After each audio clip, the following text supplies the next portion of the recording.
Welcome back to Studio 5. We know boundaries are important. We set them with our kids, with our friends, those outside relationships. But should you set boundaries within your own marriage? My next guest says absolutely. Studio 5 contributor Connie Sokol is an author and creator of the program Back to Basics. She says strong husband-wife boundaries will ultimately improve your relationship. Now, I have to be honest, when I first thought about this, I was a little bit stumped, only because that husband-wife relationship is the closest, most intimate relationship in my life. And you think someone who knows you that well will know the line and know when to cross it or when not to cross it. Well, I think that's the problem, is because we just assume and then we just mesh, and instead of realizing we're two individuals that come in and then we're going to be doing it a little bit differently. And so we assume that we're two mature people coming in, and we're not. We're gonna have areas that we're not mature in, and that's where boundaries come in, and they get a bad rap, like they're selfish or punishing or revengeful. Not at all. It's about self-control. It's about clarity of who you are and what you need and what you can and can't do. So what's the red flag then? How do you know if your relationship might be in need of stronger boundaries? Sure, I think that's all of us. It's when something becomes repetitive or has a negative impact or becomes destructive, you're feeling continually resentful or not seen or not heard, then it's probably time to set a boundary. And the result, really positive. You say our relationships will deepen. In fact, they'll grow up. Yes, absolutely. In fact, in the Boundaries in Marriage book by Townsend and Cloud, excellent book, but it says when a person in a relationship sets a boundary, the marriage grows up. And that's so true, and we grow ourselves. We don't have them grow up, we grow up. And that's so key, because when we come together, we kind of assume that we're just gonna fall into place and everything's gonna be just great, but we take two individuals and then we become a third entity. It's not that, oh, he completes me. It's not that, and we kind of say that. It's that we become something more than we could be. And Frederick Buechner says that same thing. He says that a happy marriage made in heaven is when we become more together than we could become alone. And that's the beauty of marriage. So when we're doing this kind of thing, we have to realize that we're gonna have to challenge some of the things that we've been thinking, this is what we do in marriage, this is how we communicate, this is he's just gonna assume. Yeah. Yes, we're gonna have to be clear, and maybe in our communication or the way that we share it. We're gonna get to some boundaries that you think every healthy relationship should have in place. Before we do that, you say setting those boundaries and how we do it is just as important. Opening up and being able to really share how you feel and why. Yes, first, the most important thing is to come from a loving place and first assume that it's lack of awareness. And that's really important, so that you're not just saying, oh, he's being so mean. Then ask 3 questions. Then share calmly and kindly. Then second, share what you can and can't do. And then third, be appreciative when a boundary is respected. And this is so crucial. So for an example, say he comes in and he keeps giving you these angry looks. And so you can say, honey, just curious, when you give me this angry look, you know, like that, it kind of makes me feel heavy and like you're angry with me. Is that the case? And he can say, what? No, that's my figuring out face. You know, I'm just figuring out what's going on at work. Or he can get defensive. Well, you're just picking on me, blah, blah, blah. Don't worry about it. You've shared kindly, calmly, and so then you can set a boundary. You know what? Just so you know, when I do feel that coming from you, I love you. If you want to talk, great. If not, I'm going to go do something positive.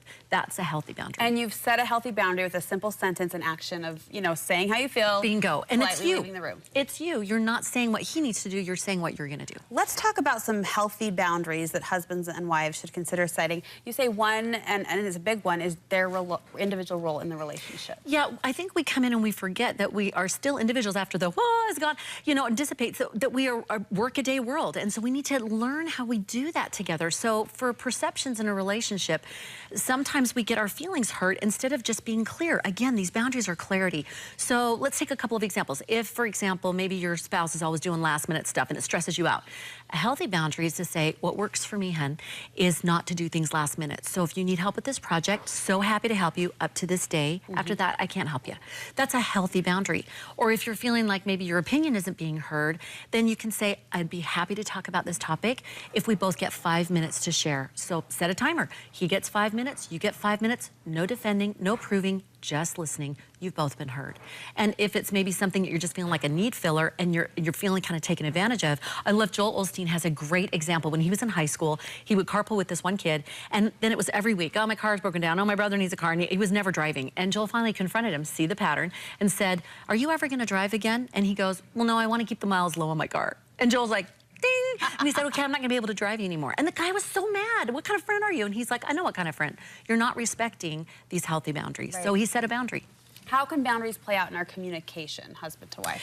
Well, get specific. I love in crucial conversations, they say first, really know what you want from yourself, from others, and then from the relationship. So you're specific. You're not just, you're specific. So for example, in communication, if you want your husband to be more of a partner, you can say specifically, honey, what a partner looks like to me is someone who helps put the children down maybe alternate evenings, or someone who plays with the kids or spends time with them while I'm making dinner. That's what a partner looks like to me. So be specific and help them understand what your expectations or your understanding is. And you hit a key word there as you were describing that boundary, and that's time. That's another boundary you think women really need to consider setting in their relationships. I love this. This is so important. In that book, In Boundaries in Marriage, it says healthy couples are each other's best cheerleaders. They're the supporters, and I love that. So this individual thing that we were attracted to, we keep supporting. So for example, I love the pioneer woman, but here she's the city girl, and she just embraces this rugged ranch lifestyle in this world, but she's still her. She cooks and she blogs and she does photography and she expresses herself.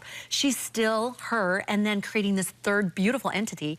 And a friend of mine, when she got married, her husband loves to snowmobile. She did not. But she said, you know what? I can embrace this somewhat. So it doesn't mean she goes every time, but she's darling. She goes with them, and then she keeps her hair short during snowmobile season so the helmet can come on. And she doesn't, you know, it's not Uber, but it's just that support, that love, that cheerlead. I love you, and you get to love me. And if it's not happening, then set a boundary.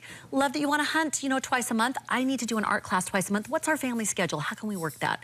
That's a healthy boundary. All about clear communication. I know we've taken a big topic and boiled it down to a simple conversation. So thank you for doing that, Connie. You always bring great insight. And in line with Valentine's Day, the approaching holiday, you have a marriage-related podcast that you're offering to Studio 5 viewers. Yes, it's almost an hour, and it's only for 99 cents just for Studio 5 viewers, and it's on being able to have 5 keys in healthy relationships that will work for you. And so if you want to check that out, just go to ConnieSokol.com/Studio5, and it's all yours. I like the topic. Marriage is like a box of chocolates. Look for that at ConnieSokol.com. Connie, thank you.